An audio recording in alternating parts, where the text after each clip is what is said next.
2025 সালের ইভেন্ট 26 সালে শেষ করেছি। 31শে ডিসেম্বর আমার দুইটা ইভেন্ট থাকে। সকালের ইভেন্টটা আমি একা শেষ করার পর আমার সন্ধ্যার ইভেন্টটাতে আমি চলে যাই আমার কো আর্টিস্টকে নিয়ে। তো এখানে একটা ব্রাইডালের সাথে হচ্ছে নন ব্রাইডাল থাকবে প্রায় 20-25 জন মতো। আমরা সময় মতো চলে গেলেও কি হবে, আমাদের ব্রাইড চলে গেছিল তার ফ্রেন্ডদেরকে রিসিভ করার জন্য এয়ারপোর্টে। আপু নিজেও কিন্তু এসেছে আগের দিন কানাডা থেকে। আপুর ছোট বোন মারিয়া আমাকে বুকিং করে।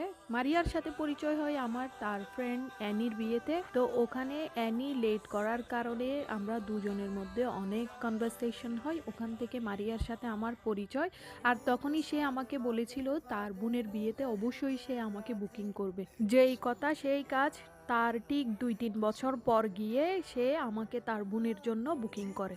আমার ব্রাইড কিন্তু অনেক চঞ্চল, যার কারণে আমাদের মেহেদি লাগাতে একটু কষ্ট হয়েছিল, তাই একটু সময় বেশি লেগে গিয়েছিল।